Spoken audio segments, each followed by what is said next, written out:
paas sa mbokk jigéen ñi après ma jox Babacar ak Baara aussi donc sànq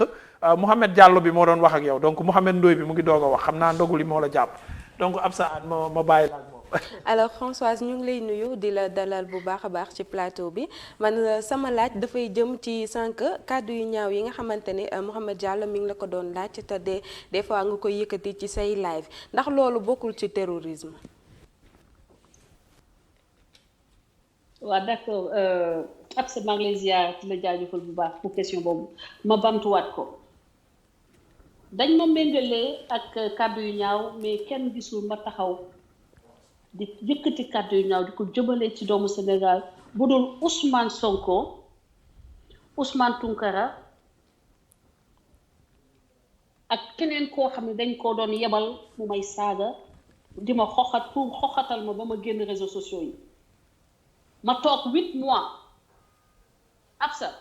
8 mois laa toog maanaam nit ëmb na si diggante bi ba wasin te tontuwuma ma nekk réseaux sociaux 2011 ba 2021 ñu may door a saaga 2020 laa door a saaga doomu aadama te nag dépassé naa yenn âge yi macha allah maa ngi sant yàlla. ku dem ba am 50 ans musut a saaga 50 ans laa am di door a saaga doomu aadama ndey publiquement te ma assumé ko di jéglu nag képp ku mu mës a dégg ma saaga mais Ousmane Sonko comme dafa doon toog di déglu ay nitam di saaga ay kilifa di saaga kilifa diine yi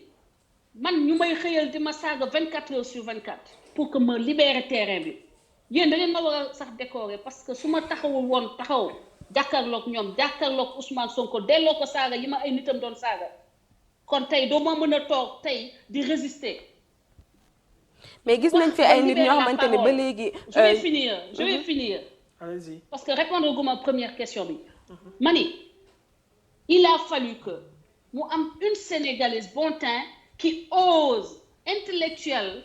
Bien de bonne famille qui ose faire face à la force de frappe de l'insulte et du mensonge de Ousmane Sonko. C'est pas du terrorisme. C'est une résistance contre le terrorisme. J'ai été victime de terrorisme de Ousmane Sonko et de ses ouailles dans ses réseaux sociaux. Pendant 2 ans, élection, ñu ne kii kat doole gi mu am buñ ko wàcceewul fii duñ fi mën a teg suñu politique. ñu organiser. Ousmane Tounkara moomu moo doon maître d'œuvre bi ba ma xamee ni lii jëmul kër moom laa njëkk delloo ay saagaam ba ma paree ci moom ma teg ci keneen ka nga xam ne moom aussi dañ ko doon yebal ci képp koo xam ni taxaw na ci réseaux sociaux yi am fi doole wala ci biir politique bu Sénégal te nga bañ a favorable à Ousmane Sonko dama ko def 10 jours Ousmane Sonko dem Touba ba mu demee Touba journaliste laaju ko moom moo jël micro bi daal di ne képp kuy saaga bokkoo ci man da nga bay mbubboo dàq nañu ki doon saaga waaw dàq nañu ñi doon saaga mais lan moo tax waxu ko ba ñuy saaga Sëñ Touba lan moo tax waxu ko ba ñuy saaga keneen ak keneen ci biir réew mi mais il a fallu que ma saaga ko moom pour que mu xam nan la saaga méttee saaga ndey ni mu méttee mu door a delluwaat nekk nit di wax ni di bind ay communiqué di dàq ay nitam naan man bu ma kuy saaga bokkoo ci man Ousmane Sonko ci boppam moo xamul buur saay na parce que man il fallait me résister à ces insultes-là pour pouvoir défendre aujourd'hui d'honorables citoyens et encourager les gens à se dresser contre le terrorisme intellectuel de Ousmane Sonko et la menace que Ousmane Sonko représente pour le Sénégal et la liberté d'expression. Ce que je fais n'est pas un terrorisme. J'ai le courage de me défendre face aux insultes et de ne pas jouer les saintes nitouches ou bien les saintes du dimanche. Man li ma nekkee dëgg la ci man dama gëm Sénégal lépp lu yàqal Sénégal damay taxaw jàkkaarloog yow looloo tax ma jàkkaarloog Ousmane Sonko tey. D'accord merci beaucoup. Françoise fi ma bëggoon rebondir rek mooy gis nañ Sénégal société bi ni mu bindoo jigéen dafa baaxoo même bu fekkee dafay xeex da koy xeex ci anam yu yiw ba pare itam ay kàddu yu jekk dafa bokk ci suñuy valeur kon ndax lii ngay def nii du bokk ci li nga xamante ni day gën a yàq en fait. waaw gis nga soxna si dëkk day toll foo xam ne da ngay gis armée day dem sax ba éliminer ku bokk ci réewam pour sauver l'essentiel. Man maa sacrifié sama bopp ba am étiquette bi nga ba mun a xalaat tey man j'ai été professeur d'éducation physique d'abord coach jàngal ay kilifa yu ci réew mi ma jox la ñaari journalistes yoo xam ne jàngal naa leen Ourey Thiam Eva Tra soxna si donc xam nga ni du ma kuy saaga lycée Lamine Gueye la woon. lycée Lamine Gueye du ma def katu lu bot. madame Gueye foofu laa bëggoon a waxee par exemple jàngalekat bi nga doon ci pédagogie ndax pédagogie nangu na kuy saaga nga bëgg koo yar saaga nga koy fayoo bi maanaa tey jii sa élèves yooyee ngay lim ba ñu nekkee ca classe ba bu kenn daan saaga ci classe boo ko woowee da nga koy saaga pour mu bàyyi saaga. waaw xam nga y a différentes formes d'intelligence dafa am degré d'intelligence aussi am différentes formes d'intelligence bu ma tasee ku intelligent duñu soxla yegg ci ay saaga dañuy on se comprend on se respecte et chacun respecte la liberté xam fan la war a yem moom xam keneen kii lan la koy aussi comme on dit ma liberté s'arrête là où commence celle des autres littéralement man si pédagogie nit ki ni nga dikkee noonu lay xoolee approche bi nga xam ni moom méngoog sa personnalité ak sa intelligence sa degré d'intelligence xam nga li gën a firndeel ñàkk muusu doomu aadama mooy nga jël saaga bëgg ko def gànnaay ne avec cette insulte je vais arriver au pouvoir en insultant les uns et les autres je vais créer benn état de terrorisme benn état de peur et d'effroi ba nga xam ne su ma waxee keneen ki du ñeme tontu parce que day ragal ma saaga ko ça a marché avec beaucoup de Sénégalais mais man en tant qu'enseignante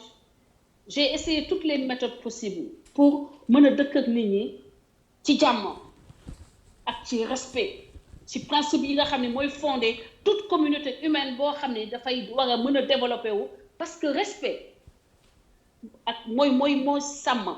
communauté solidarité mooy sàmm communauté mais boo taxawee yow ñooñu boo leen ignorer 8 mois nga ignorer nit ay 8 mois mu toog saa yu xëyee toog saaga sa ndey sosal la jéem a wut lu mu lay wax lu ñaaw saaga la ba di ko tiitaroo encore il faut que ngeen comprendre ni sama réaction est venue quand j'ai vu la personne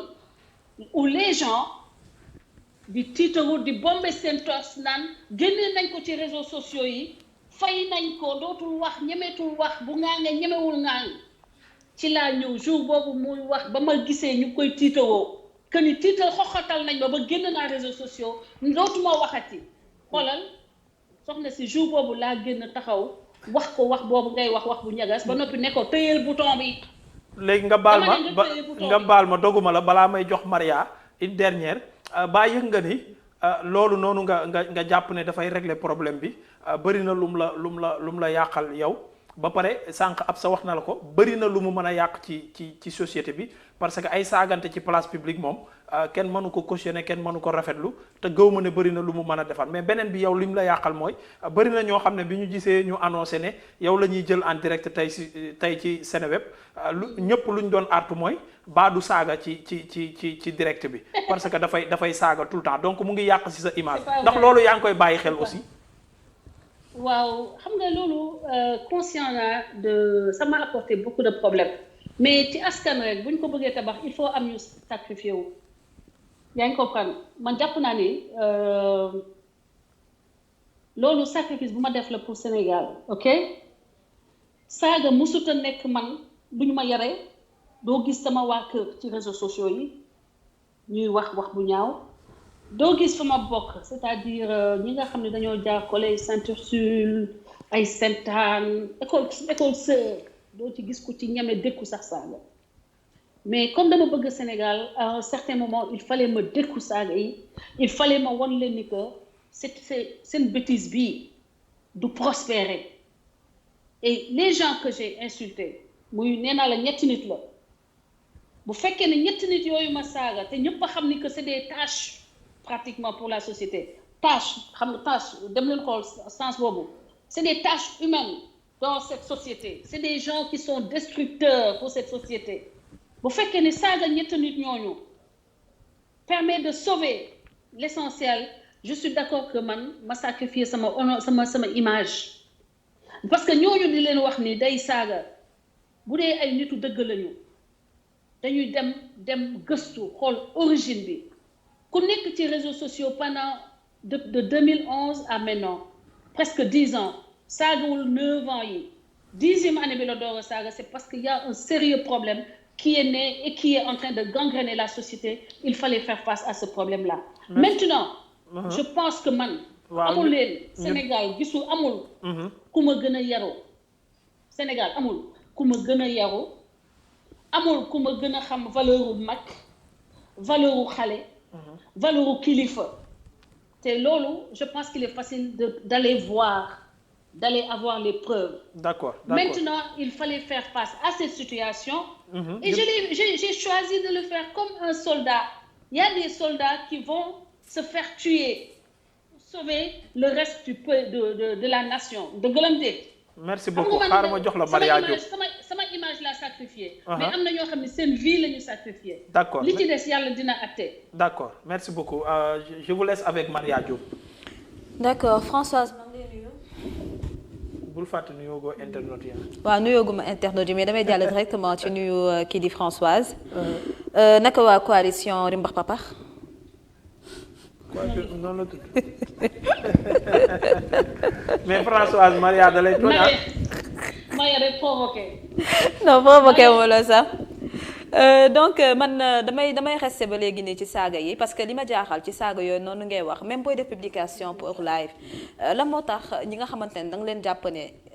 da nga jàpp ne dañ lay saaga et que ce sont des personnes qui sont nuisibles à la société nga woo leen ci débat d'idées nga woo leen ci li nga xamante ne mooy débat citoyenneté nga woo leen ci li nga xamante ne xëy na moo leen di yee wala moo leen di jëmal Sénégal kanam nga woo leen ci loo xamante ne peut-être que dina indi beneen nouveau type de sénégalais mais boo indee ne nii dina tuuru sar-saraale wax yoo xamante ne dafa doy waar. loolu noonu. lan lañ si mën a jàngat wala mboog lan lañ ci mën a am. Voilà donc Maria. Chaque étape de ce combat est le type d'attitude à adopter. Avant que les réseaux sociaux ne soient infestés d'insultes, je faisais des lives, j'appelais Baba Aïdara, j'appelais des ministres de la République. Boo demee ci sama librairie di nga fa gis live yoo xam ne mag Baba Aïdara laa doon waxal ñuy wax ci mbiru Sénégal ci anam yu am solo. Di nga gis ma wax ak ministre de l'éducation nationale de l'époque, de l'enseignement supérieur. Di nga gis ma wax ak ay Thierno Bocoum ay kilifa, des décideurs, des hommes politiques, des gens utiles à la société. À partir de 2017 la tournure bi am mutation bi am dans les réseaux sociaux te wax naa leen ni ba may partager Assane Diouf c'était en révolte par rapport à des insultes comme insultes yu ma doon saaga xaw ma woon ni conséquences yooyu la doon am ak ampleur boobu la doon am. Maintenant ce qui se passe aujourd'hui je suis consciente que c'est un mal nécessaire et il faut que les Sénégalais sachent que quand je dis sarsarale je copie sama benn vraiment xarit Baye Fall bu tudd lamp takk jóg xaw ma sax lu muy signifier ni mu koy waxee rek moo ma neex te muy sama xarit donc su ma bindee ne sarsarale na law na walangaan mooy ni partager leen quoi est-ce que tu vois il y a rien d'insultant c'est juste une façon de dire na sar na walangaan na ci ñëpp a jot mais c'est même pas en réalité insultant. Par contre l'attitude va-t-en-guerre elle est volontairement destinée à démontrer aux insulteurs de Ousmane Sonko et ces troupes de terroristes que nous sommes prêts à prendre c'est-à-dire nos responsabilités jàkkaarloog ñoom pour libérer le peuple sénégalais, à rassurer le peuple sénégalais wax leen ni que nous dañ leen di garantir ni ku leen saaga dinañ taxaw saaga ko. François dinañ taxaw xeex ak moom. N'est-ce pas une faiblesse de ta part? N'est-ce pas une faiblesse de ta part nit koo xamante ne elle a fait un combat pendant plusieurs années en invitant de nombreuses personnes comme ni nga ko waxee nga xëy suba teel changer sa communication changer ta façon de faire changer say posts sur Facebook juste à cause d'une personne wala mbokk d'un groupe de personnes kon man mën naa ne ñoom mentalement ils ont réussi à avoir ce qu'ils voulaient mooy am emprise ci sa cerveau ba daal di la changer sa image ci sénégalais parce que tey na xëy na ay at ci ginnaaw ay sénégalais bu ñu la jotoon ndaw tey jii nii bu ñu duggee sa page Facebook wala gis say live dañ naan ni mais à quel type de femme avons-nous face aujourd'hui nañu war a jàkkaarloo tey jii nii kon man dama naan waa Sonko instant bi gagné nañu parce que changé nañ Françoise Hélène ñu ngi koy saagaloo ñu ngi koy waxloo ñu ngi koy defloo te matin midi soir moo ngi ci waa Sonko. waa léegi loolu vous avez en partie raison parce que quelque part effectivement pour les combattre il faut descendre à leur niveau loolu moom je vous le dis clairement pour les combattre il faut que nga wàcc seen niveau il faut nga utiliser seeni bagages ñoom pour pouvoir les combattre et c'est pas donné à tous les Sénégalais de l'accepter en tout cas de l'assumer je l'ai fait. S'ils ont réussi, je ne pense pas, parce que ñoom ce qu'ils voulaient, c'était me terroriser et me faire quitter les réseaux sociaux. Donc, ils ont échoué. Beneen bi nga xam ne réussir nañ ko effectivement, c'est de faire en sorte de rendre le débat politique, de l'amener au ras des pâquerettes, c'est-à-dire débat bu amul benn consistance sur le plan intellectuel. Il n'y a rien qu'on apporte au débat politique aujourd'hui. Ousmane Sonko ba mu duggee ci débat politique bi le débat politique bi ñëw niveau teesante waaw waxoon nga ma ñëw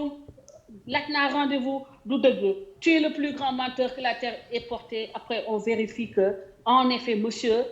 avait demandé un rendez-vous. mais loolu fi nañ ko fekk teesante politique bu ñu ne Ousmane Sonko moo ko indi parce que saagante ak waxante lu ñaaw c'est avant Sonko n'oublions pas que parti boobu noonu amagul 10 ans fekk nañ Macky Sall ñëw na fi Abdoulaye Wade ñëw na fi Idriss Seck ñëw na fi keneen ak keneen ñëw nañ fi kon tey jii nii bu ñu bëggee wëlbatiku ne Ousmane Sonko moo indi ñaaw teef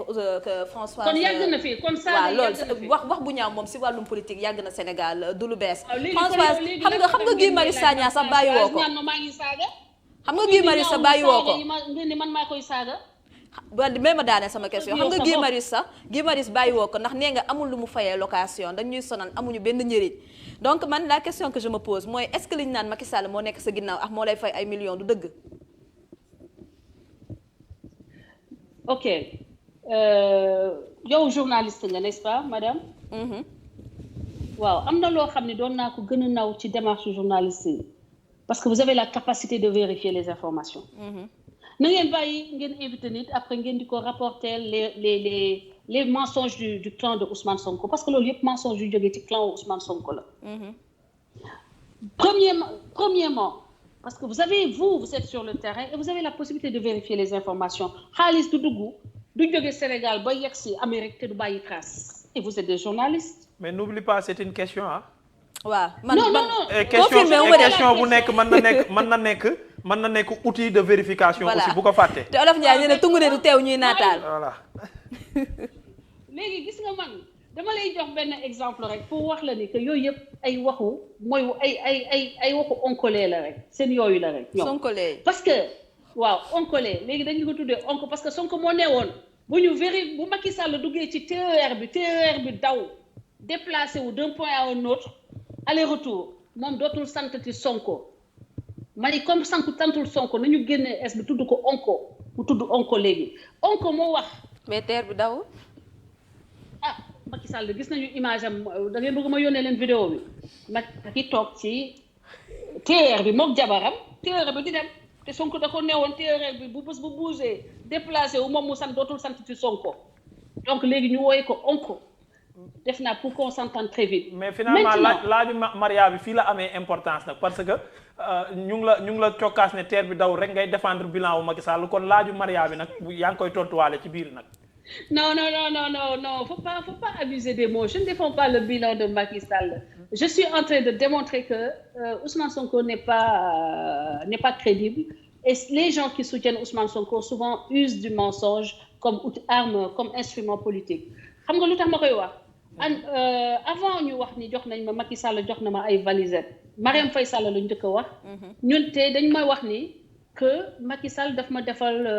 passeport diplomatique jox ma c'était à l'époque je pense xaw ma $50,000. léegi ñu wax loolu ñu ne c'était avant les élections rappelez-vous bien ba ma wàcc see Sénégal élection Macky Sall la ñu woon xeex si dama dem jàppale Idrissa Seck di wër Sénégal di woon Sénégalais yi ni que Macky Sall lii la wax lii mooy réalité bi yow ko la jox passeport diplomatique jox la $50,000 di nga wàcc dem di ko xeex donc vous voyez c'est juste fait pour salir donc Valisette man musul jógee ci ku mu mënti doon Macky Sall ba tey musul yónni nit ne ko dama ne ñi ñuy corrompre c'est parce que dañoo xam ni que vous êtes corruptible képp ku leen wax ni yónni wax nañ ma ni boo jëlee 100 millions boo jëlee 1 milliard c'est parce que les gens ont pensé que tu étais corruptible man kenn xalaatul ñëw man taxaw naan ma Valisette a ngi nii parce que gis nañu ma symboliser dignité ak rigueur boo xam ni man duñu ñëw di ma wax yooyu et beneen bi mooy dañ leen di wax chaque jour les chiffres yi du mës a ànd am na boo xam ne 20 millions la ñuy wax ak terrain am na boo xam ne ñu ne $50,000 actuellement nee nañu 200 millions donc c'est pour vous dire que ils sont même pas persistants ils ne sont même pas consistants dans le mensonge man musuma jot un franc au Macky Sall musuma wax ak Macky Sall musuma toog ak Macky Sall musuma demander musuma demander un franc ak kenn ku bokk ci Macky Sall kenn ci Macky Sall ñëwul ne ma Françoise kaay ñu jox la 20 millions 100 millions wala whatever pour que nga noppi par contre nitu Ousmane Sonko ñëw na ne ma bàyyil Ousmane Sonko un mois ma jox la temps xaalis bu takku un mois rek dimbali ñu nga bañ a wax ci Ousmane Sonko te chaque jour ñu woo ma jéem a wut fu ñu may jaaree ak fu ñu may corrompre ne serait-ce que émotionnellement pour que ma bàyyi Ousmane Sonko. Est-ce que li ni mel nekkul appel pour ñi nga xam ne ñoo nekkee ci geneen wet gi indi ñoom daal seen ay qualité. ah. ma ne est-ce que li ni mel nekkul ab appel ma ne est-ce que kàddu yi nga yëkkati nekkul appel pour ñi ne ci geneen wet gi indi seen ay kalpe. non seen ñi ne ci beneen wet bi dafa am ku ma dig calpe ku ma proposé calpe. non daf la bëgg a wax ne. est-ce que li ngay def ni nekkul cokkaas. maanaam wax ñoom président waa côté présidence que bu ngeen gaawul ñëw indi valise yi nag waa Ousmane Sonko ñu ngi nii di ma bëgg a fay loolu la Babacar bëgg a laaj Babacar Kébé la. oh ok wóor na yàlla ba instant bi ma koy wax xalaatuma woon loolu man dëgg bi rek laa wax. non dafa ñaaw wóor na yàlla sur ma très sainte communion. xalaatuma woon sax li ngeen di wax nii xalaatuma woon sax gisewuma ko woon noonu te nag xoolal man nag maa ngi bëgg a sonn bu dee journaliste dañuy jaar di ma indil ay ndigg sa xel fii waa Sonko di ma wutal ndigg sa xel fii finalement on travaille pour quel Sénégal man li may xeex yéen seen intérêt yi ci yéen yaa leen nekk sur le terrain il y va de la sauvegarde de notre peuple de notre nation instant bii nii xoolal waaw man li may sonn nii yéen yaa leen ko waroon a sonn. non loolu dinañ ci ñëw ci kanam dinañ xam ndax ñun ñoo tax ngay sonn wala sa bopp wala Macky Sall wala contre Sonko tax ngay sonn dinañ ci xam dara ci kanam. damay bàyyi Maria daaneel question ma jox la Mati Diagne ñu dem ci baara posé man bu ma gisee jigéen boo xamante ne dafay nekk au front au devant de la scène peu importe discours muy am dama lay faaw loolu c'est un fait waaye li ma jaaxal ci Françoise mooy dama ko faral di dégg ci sujet ba mu mën a wax entre guillemets brûlant de l'actualité lu ci mel ni emploi des jeunes wala mbokk loo xamante ne dañ ciy ngañ gouvernement bi gis nañ ay nouveau-nés yoo xamante ne faatu nañ fële ca Linguère lu tax Françoise duñ ko dégg ci point yooyu noonu buy def ay live am ndax loolu tamit lu soxal réew mi la ak citoyen yi. Pourtant je pense avoir répondu en filigrane à cette question il y a un instant je vous ai dit que depuis mon retour des élections avec le lot de mensonges que les partisans de Ousmane Sonko ont déversé sur ma personne, j'ai pris la décision de ne plus combattre Macky Sall. J'avais décidé, et je l'avais dit, de travailler à ce que l'opposition et Macky Sall travaillent en synergie, en symbiose. Parce que dama xool l'opposition maanaam méritante qui a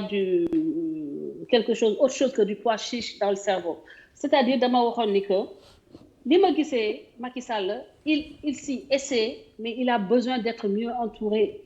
d'être mieux conseillé de choisir ban direction lay def ay investissement ak naka la koy defee parce que dama gis ay chantiers yu bëri sur le terrain ma xam ni que ça aurait pu être mieux pensé léegi ba ma ñibbisee ma ni du ma attaquer Macky Sall parce que kan lay àndal di xeex délinquants yi repris de justiciers des gens qui ont raté leur immigration qui cherchent des immigrations. Non, c'est pas mon cas. Je peux vivre ici le reste de ma vie. Sama yaay rek moom sama préoccupation ak xëy na ma famille quoi, tu vois, qu'ils soient en paix, qu'ils soient en bonne santé. Mais je peux vraiment me passer de tout ce que les gens croient important. Man dama gaaw a doylu. Maintenant li tax du ma wax ci thème yooyu parce que ña ciy wax man nawloowu ma leen bay taxaw ak ñoom di bokk ak ñoom combat. mais il s'agit du peuple sénégalais. dama xoolal Sénégal il y a pas qu'une seule façon de se battre pour le Sénégal. Il faut que ñi nekk opposition ñu arrêter de croire que ils ont c'est-à-dire reçu benn genre Saint-Esprit dafa leen sol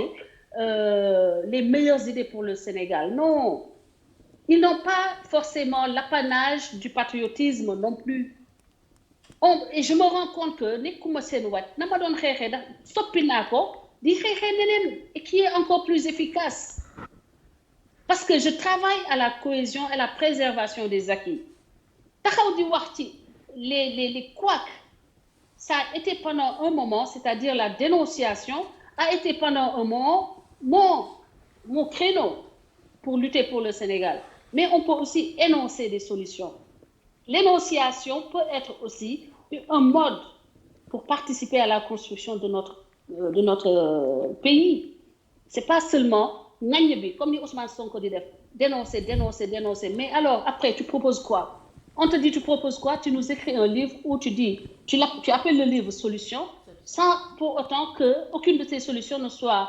scientifiquement validable, ne soit scientifiquement validée. Ça c'est pas des solutions, c'est des ébauches. Merci des solutions, beaucoup, c'est des propositions, des pistes. Mais tu ne peux pas l'appeler pompeusement solution. Loolu nekk encore benn fen bu mu fen askanu Sénégal. jërëjëf xaaral ma passe la Mati Diagne moom aussi bëgg na dugal laajam. salaamaaleykum Françoise. seen plateau bi ay jaañeen ak ndooyeen ak ay mbégeen. mais xanaa xamoo fi mu toll nii loolu moo lay aar nii. dëgg. salaamaaleykum Françoise di la nuyu. maa ngi ziar Mati. man di wax rek di ñëw ci sa xeetu xeex bi ngay xeex parce que gisoon nañ fi ku mel ni Souleymane Jules Diop moom tamit façon xeex boobu la doon xeex gisoon nañ fi keneen ak keneen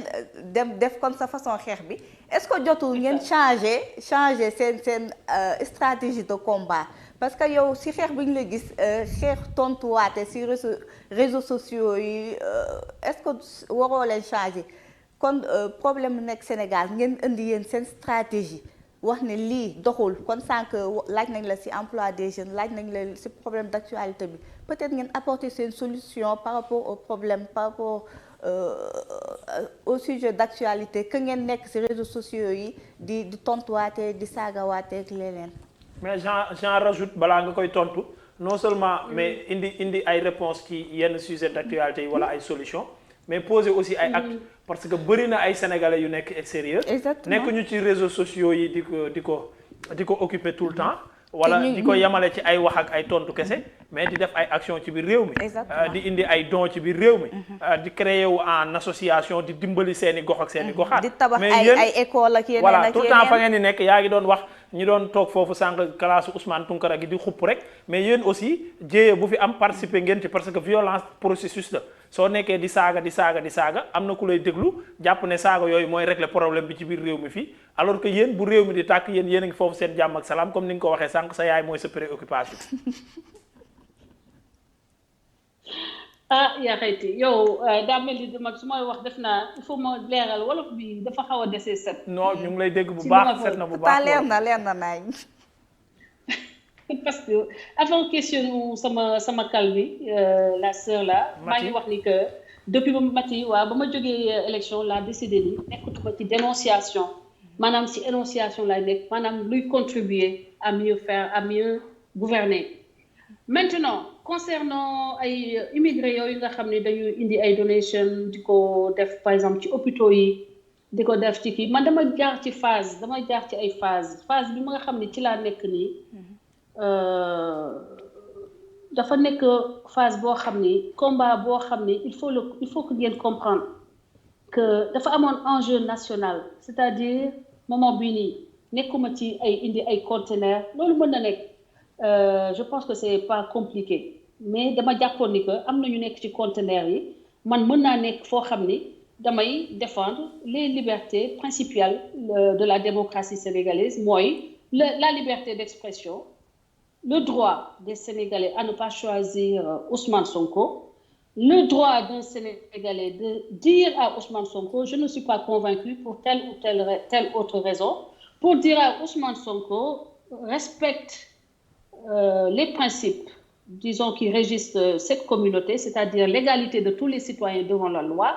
l'égalité de tous les citoyens devant la justice sénégalaise et la souveraineté qui ne doit pas être prise, c'est-à-dire en otage pour satisfaire les besoins d'un citoyen sénégalais ou les ambitions fussent-elles nobles, mën nañu noble, mais ba tey il faut que ñun ñëpp ñu nangu ci Ousmane Sonko bu nekkoon malaaka sax tey ñun bu ñu d'accordul ni malaaka la moom day nangu ni que d'accorduñu ni malaaka la donc du moom la ñuy tànn te loolu war nañu ko mën a accepter. Donc man sama combat ci loolu la nekk instant bi peut-être que vous n'avez pas compris le sens du combat qu'on fait avec CODAS, avec la défense des droits de Adji Sarr, mais c'est un problème beaucoup plus maanaam valeur moo ëpp conteneur fii nii mun naa dem autour de moi hôpitaux yi il faut me donner ay lits d'hôpitaux et cetera mais lits d'hôpitaux day fekk dëkk bi nekk in one piece day fekk citoyens yi am droit wu génn day fekk citoyens yi am droit d'aller venir fekk un pays en paix boo indee ay conteneurs te ña fa nekk ñuy reyante di dóorante ay bal ndax waa ji de dafa ñëw ne mortel combat dëkk bu am mortel combat dëkk bu nit ñi di reyante matin midi soir dëkk bu nekk en guerre est-ce que dina tal recevoir ay conteneurs que ce soit boo doon indi ay jamono sax est-ce que dinañ ko tal recevoir est-ce que dina njëriñ askan wi balaa ngay indi ay conteneurs da ngay dëgëral renforcer préserver les acquis balaa conteneurs yi ñëw day fekk nit ñi nekk ci jàmm te ñun suñu xeex ci loolu la ci préserver acquis yi nga xam ne ñun suñuy maam bàyyil nañ ko le legs qu'est le Sénégal. Et maintenant les conteneurs dinañ ci yegsi parce que CODAS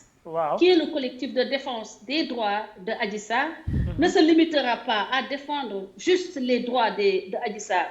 Au-delà de Adji Sarr, nous défendrons les femmes sénégalaises, les femmes africaines, la femme en général. D'accord Françoise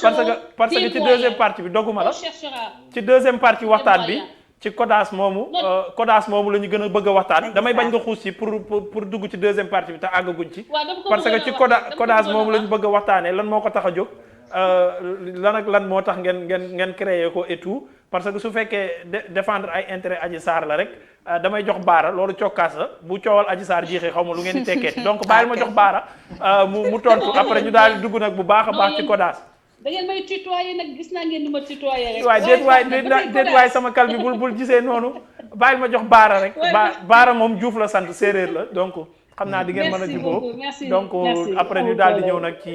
ci Gojaas. waaw Françoise ñu ngi koy nuyu bu baax a baax aussi di wax ne depuis le début ñun ñu ngi suivre affaire yi alhamdulilah man teel naa bokk ci nga xam ne yàgg naa la suivre ci réseaux sociaux yi. mais man li may indi rek mooy balaa may dugal sama question benn wax laay indi boo xam ne tout le temps dama koy wax nekk fële di nekk ci réseaux sociaux yi c'est facile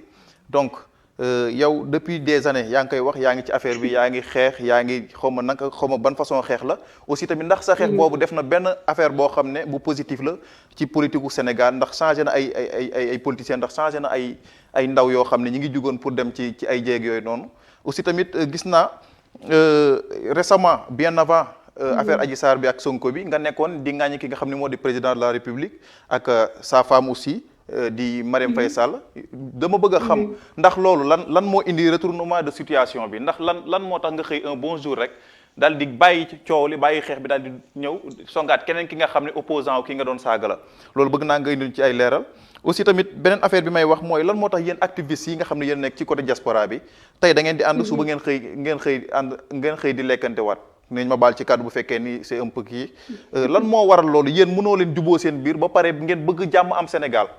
te yéen lépp lu ngeen di yëkkati seen ay kaddu du doon kaddu yoo xam ne pour defar la mais kaddu yoo xam ne pour déstabiliser benn activiste la wala pour déstabiliser benn acteur politique la ak yooyu noonu quoi loolu laa am comme question ci biir affaire yi. ci laaj bu njëkk bi mooy lu tax nga changé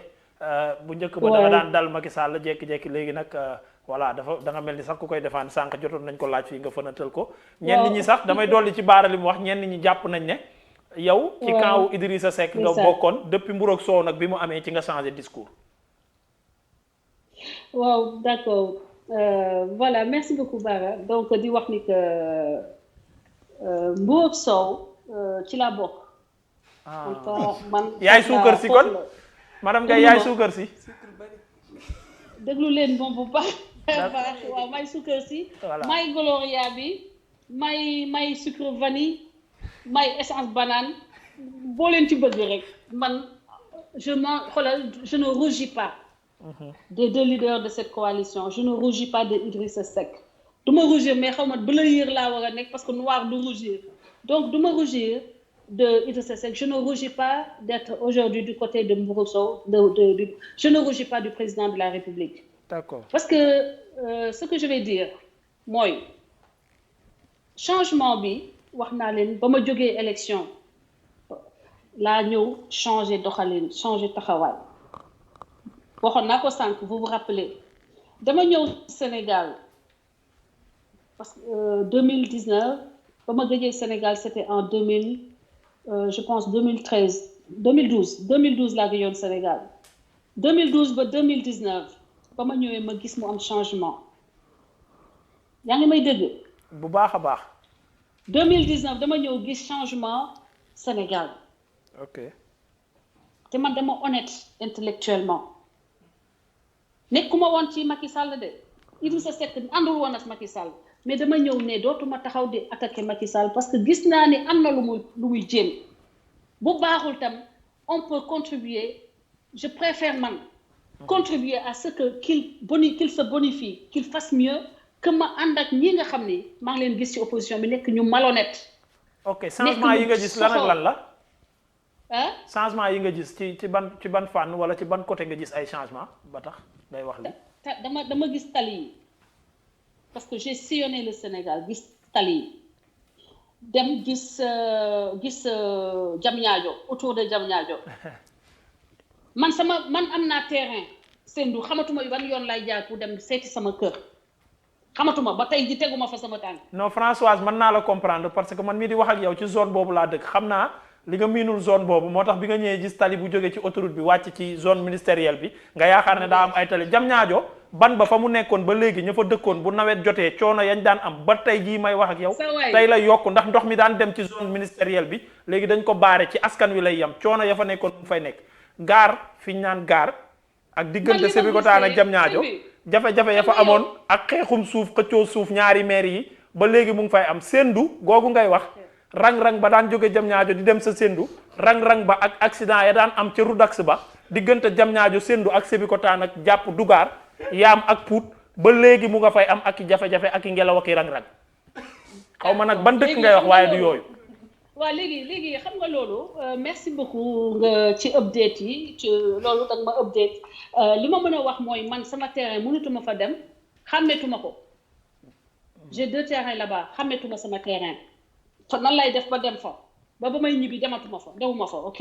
d'accord léegi beneen bi mooy ma gis ni booy dem Mbour ma daal damaa gis ay tali yoo xam ne vraiment je trouvais que c'était pas mal. J'ai vu beaucoup de bâtiments sur les routes, beaucoup d'immeubles vraiment qui étaient d'égale dignité aux immeubles que je vois ici ou en Europe. Ma gis benn projet benn stade d'ailleurs def naa critique ne leen fa ñu def kër yi ci autour des stades lañ ko waroon a def. C'est pour vous dire que je suis restée de bonne foi parce que gis naa loolu malgré ça dama leen ne les villes auraient dû être développées autour des stades parce que c'est comme ça qu'on a créé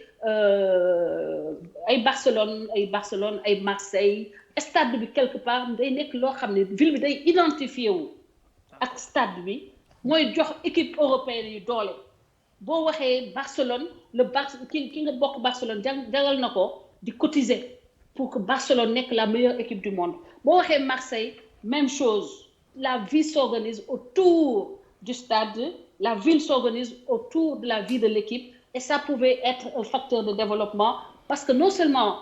dans le stade, on pouvait créer des commerces, beaucoup de business se créent à l'intérieur des stades. ma ne leen conception bi ak mënoon na gën a baax mais li ma gis doyoon na ma ba ma wax ni que kii vaut mieux balaa may taxaw continuer di ko attaquer di ànd ak ay ñu malhonnête di ko attaquer mais naa toog su ma gisee lu ñu mën a apporter man ma ñëw live apporter ko su ma gisee lu ñu mën a corriger ma ñëw corriger. est-ce que mu nekk sama petite contribution ah. est-ce que teeloo jël décision est-ce que waroo woon wër Sénégal ba mu daj door a jël décision. soxna si man li ma wër Sénégal man ba ma ñëwee dem naa Ziguinchor dem naa donc Ziguinchor laa la wax de dem naa Tambacounda dem naa Kaffrine dem naa Saint-Louis dem ak fan encore man fu ne laa dem pour gis. est-ce que nekkoon di def tourisme. Françoise. yow déglu ma. Aha. nga demee la nga les insuffisances je les ai notés je les ai décriés man loolu moo nekkoon sama campagne. xool leen samay vidéo campagne dem naa Niokolo-Koba wax leen ni que Niokolo-Koba est en train de se mourir on laisse mourir Niokolo-Koba vidéo yaa ngi fii donc man amul lenn lu subjectif ci man amul ku ma jaral may fen wala may sos wala may def. damaa dem ay ñokko fu ne laa dem. kii dem naa Kédougou. merci beaucoup Françoise dem naa Tambacounda Kédougou. te ba ma fa demee damaa joxe axe boobu permettez-moi ma def appel boobu. waaw d'accord ñu daaneel axe Kédougou. Dakar Kédougou. damaa ne je ne comprends pas comment on peut avoir une autoroute à péage di fayloo ay Sénégalais axe boobu dem Mali. ñuy traverser ay communes ay populations di fa dund amuñu benn retombée ci le fait que des gros porteurs sont en train de se faire des milliards sur le dos du contribuable sénégalais ma ne les péages dañ ko war a def ci zone boobu comme niñ koy defee en autoroute Europe yi xam ni koñ quartier boo dugg am na péage am boo traversé quartier bi commune boobu xaalis boobu dañ koy reverser commune bi. mais lu tax defuñu ko pour yoon ba ci yoonu Mali bi kuy oto yooyu nga xam ne da nga koy leen di romb dañuy charger ba yàq tali bi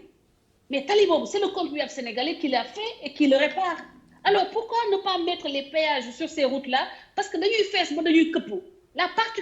particularité de cette route là qui mène à Kédougou Tamba c'est que tu vas voir des gros porteurs seeni camions këpp ci mbedd ci yoon bi avec leurs marchandises parce que day fees ba te noonu la ñuy yàqee tali boo xam ne xaalisu Sénégal la koy defar te war nañ fa mën a def ay péage ñu fay jaar koñ bu ñu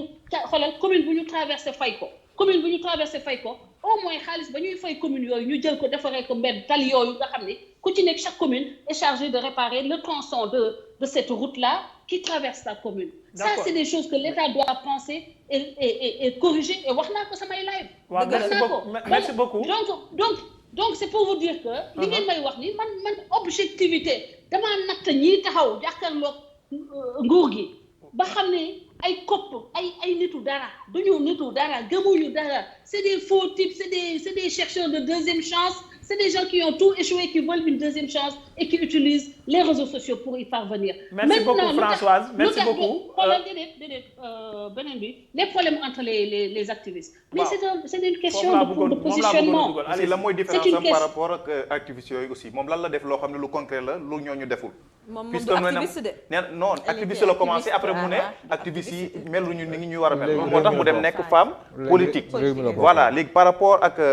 statut de femme politique am lan la def loo xam ne bu ñu xool ne lii kat Françoise moo ko réalisé fii ci Sénégal aussi lan mooy sa différence ak activistes yi nga xam ne ñoom ñoo nekk foofu ci diaspora bi di def ay live comme yow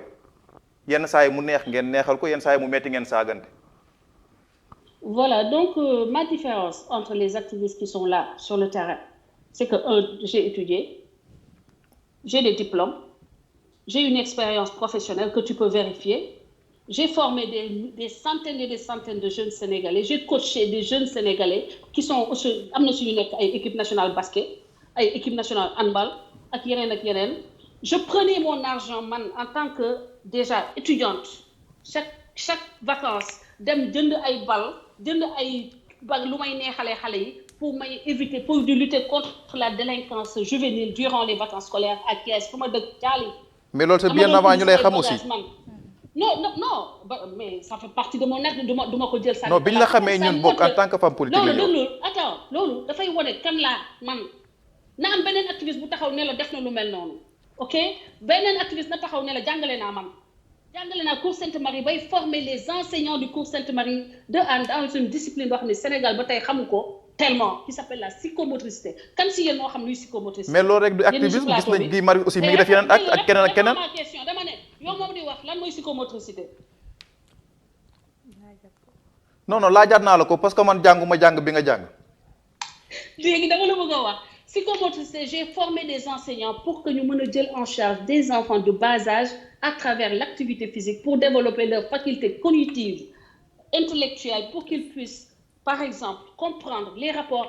à l'autre, les rapports à l'espace, les rapports par rapport espace-temps. Ça c'est des choses qui sont importantes pour la constitution de l'enfant. Sénégal dañ ko négligé case des tout petits amoon na moment ba ma nekkee Sénégal yooyu ma leen doon proposer pour ma développer leen un programme en psychomotricité parce que loolu mooy tax ba xale bi day teel a comprendre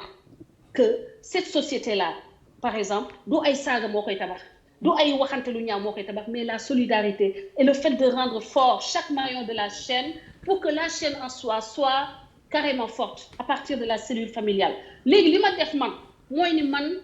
au moins damay jël élection bu jotee damay jël man li may woo askanu Sénégal damay jël sama billet wàcc sur le terrain xeex ak sénégalais yi je fais partie de ceux qui ont permis l'alternance en 2012 Macky Sall bu fekk mu ngi woon ci réseaux sociaux yi jabaram xam na ko Macky Sall xam na ko Benoît Sambou xam na ko Souleymane Jules Diop xam na ko Abdou Latif Coulibaly xam na ko maa créé li tudd Réhabilitons notre Sénégal mu nekkoon le premier forum qui permettait aux Sénégalais partout dans le monde de discuter en temps réel c'est-à-dire d'échanger en temps réel et de poser de mettre des stratégies temps boobu c'était des intellectuels des gens qui avaient quelque chose dans la tête c'est-à-dire il y avait pas lii xew nii sauvages yi ba sauvages yi ñëwee c'est-à-dire les extraterrestres ba ñu yegsee 2017 ci la saaga yi commencé ñun jamono yooyu boo saaga dañ lay bloqué et on écrivait on développait de grandes idées et les journalistes venaient même se ressourcer dans Réhabilitons notre Sénégal panel boobu Abdou Latif Coulibaly Souleymane Jules Diop ñoom ñëpp a ngi fi woon. Maintenant pour vous dire que je ne suis pas du genre li ngeen di wax toujours Souleymane Jules Diop mu fi woon di kaas mu ngi woon di kii bu doon loolu moo ma ñor ba Souleymane Jules Diop di am poste jamono yooyu maag moo ma bokkoon fi ñu nekkoon maanaam dañu bëggoon l'alternance que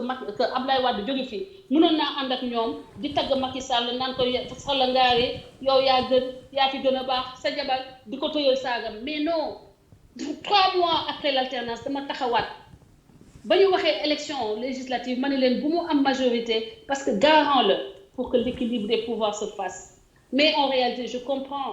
j'étais trop encore naïve xam naa ni que il y a des requins dans ce monde politique qui sont dans l'opposition et qui n'ont pas forcément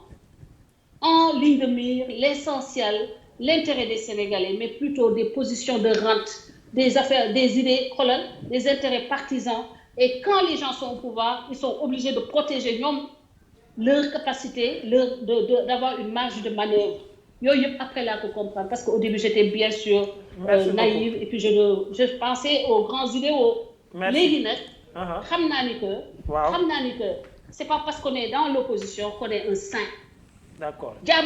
Les diablotins aujourd'hui les plus grands nombres de diablotins ils sont dans l'opposition. D'accord merci beaucoup madame ñu jeexal première pàcc bi ak laaju Babacar parce que bëgg naa ci deuxième pàcc bi ñu waxtaane nag comme léegi leer na mburoog soo bi yaay suukar bi ñu waxtaanee bilan politique bi et tout ci beneen pàcc bi aussi ñu waxtaanee CODAS muy collectif pour la défense des intérêts de Adji Sarr je pense des droits de Adji Sarr donc damay bàyyi Babacar mu def laaj bu mujj rek volontiers waaw après nag ñu doog a dugg ci deuxième pàcc bi ayca. Ahmed man dama ci bëggoon yokku rek daanaka lu ndaw du ma ko tuddee sax ab laaj mi def ci commentaire bu ndaw moo di ñenn ñi nga xamante ni daanaka seen taxawaay bu dee bëgg-bëgg wala doxalinu li nga xam ne moo di réew mi moo leen tax a jóg ci nemmeeku ne ñu bare bari dañ ciy xar seen tànk tubéy mu leen a jaral léeg-léeg ay menaces di leen ci fekk ñenn ñi léeg-léeg ñi am ay jafe-jafe mais ñu ci bare bari mën nañuy taxaw mais bu ñu demee ba Sénégal tey mu am benn image ñenn ñi am benn posture jàpp ne lépp lu war a mën a saafara ay saaga moo koy defar wala wax ju ñaaw wala ay tësante day mel ni dañoo commencé perdre fil ba nga xamante ni daanaka njëkke woon nañ ko àbbu mu mën a defar li nga xamante ni moo di réew wala mën a jox benn taxawaay boo xamante ni mën nañ cee jàppee ne objectivité wala li nga xamante ni moo di ambition mën naa taxaw ba ndaw ñi bu ñu toppee kàddu yooyu ñoom ñuy yëkkati wala seen doxalin mën naa indi coppite ci li nga xam ne moo di doxalinu réew mi ba daf ñee may li nga xam ne moo di ab taxawaay bu am solo.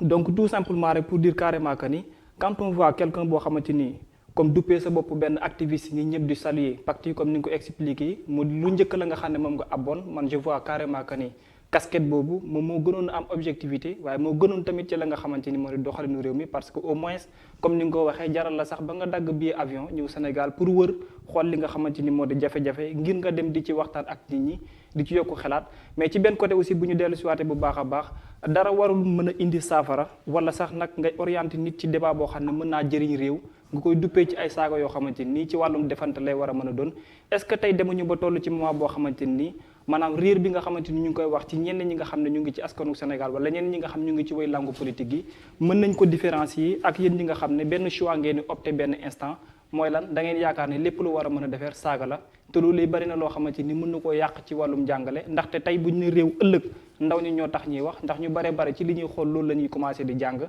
mais taxawalin bi ni mel bi ñu ko gisee fenn rek lañ ko war a mën a wekk mooy lan doxalin bi lenn kese la moo di ay defante wala ay ñaawteef yoo xam ne mënul jëriñ réew moo leen dal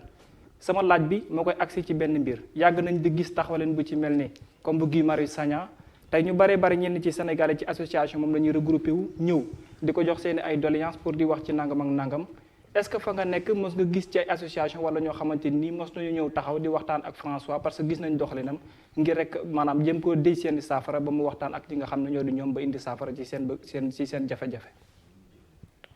Françoise mën nga réagir par rapport ak Babacar li mu defaan laata ñuy dem ci beneen pàcc bi soo bëggee. waaw Babacar maa ngi lay jaajëfal di la gërëm bu baax ci laaj bi nga laajte nii mu nekk laaj bu am solo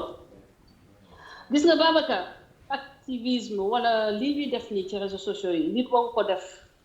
di ci wut njëriñam maanaam lu mu ciy am muy ay nit ñuy cotiser di la jox man proposé nañ ma ko du am na temps ay nit naan ma yow li koy def nii dañoo war a cotiser di la jox di la jàppale parce que xam nañu da ngay jënd ay ordinateur da ngay jënd ay téléphone dootoo da ngay jël sa temps man ne non man lii mooy li may delloo Sénégal lii mooy sama contribution au franc man may jël sama xaalis di may ñi nekk ci réseaux sociaux yi ñi ànd ak man ñi nekk ak man xam nañu li may wax ba ci biir CODAS bi man ak samay xarit yu ma sës ñooy cotiser xam nga ñu ngi may sosal di fa naan dañ ma jox 200 millions CODAS ba ay nit di leen wax ni dañ ci am ay firnde yu leer loolu mooy la force de frappe du mensonge de Ousmane Sonko ñu ne man dañ ma jox 200 millions te man bañ naa ba cotiser loowu ma sax membre CODAS yi yëpp dama woo sama ay ñetti am di jàmm ñu dajaloo man ma joxe ñoom ñu joxe te nii laa ko waxee ci panel bi ne leen on doit faire telle chose ba ma ko waxee matul sax 30 minutes xaalis bi daj ma tëj panel bi ne leen am nañu somme bi ñu soxla woon te ñoom ñu ngi dox force frappe mensonge Ousmane Sonko di wax ni dañ ma jox 200 millions moo tax ma nekk nii di ko xeexal man dama yàgg xeexal Sénégal jël sama xaalis sama yaay xam na ci dara ba mu fi nekkee vacances saa yu ma demee liggéey ba ñëw li may joxe ci xaalis dimbali ko ay doomu aadama ci ay ordonnance maanaam Guy Marius Sagna loolu ñu koy cotiser loolu maa ngi koy mayee c'est-à-dire man c'est que dañoo bokkul ñun bokkuñu man gëmuma man dafa am yàlla dafa sàkk ay ñoo xam ne dañuy joxe sàkk ñoo xam ne dañuy jël Guy Marius Sagna ak Ousmane Sonko c'est ay takers lañu dañuy jël dañuy nii man sama genre joxe man joxe mooy li ma xam damay joxe damay dimbali du mu ay wax yu rafet ay discours yu rëy Guy Marius Sagna sama daanaka xam naa ko bu baax damay jàngale lycée Lamine Gueye élève la fa woon day génn récréation ñëw seet si ma tata la may woowee mais man ba ma yëgee ni que moom këram dañ ko koy fayal dama guddi googu nelawuma parce que man ba ma nekkee moom lycée boobu ma nekkoon muy ñëw di ma seet si di ma luyu si boobu lay jël man di dimbale ay doomu aadama y compris jàppale samay waajur man xamuma su may defal xaaruma ci lii ay doomu aadama di cotiser di ma jox jumtuwaay man lépp lu may liggéeyee maa ko jënd man sama xaalis ba may ñëw damay jël man sama xaalis ñëw est-ce que moom xam na sama laaj bi Sénégal xam naa ko kay ci tontu de loolu lay tontu nii non man sama laaj bi sama laaj du question de cotisation de waxuma waxu cotisation de.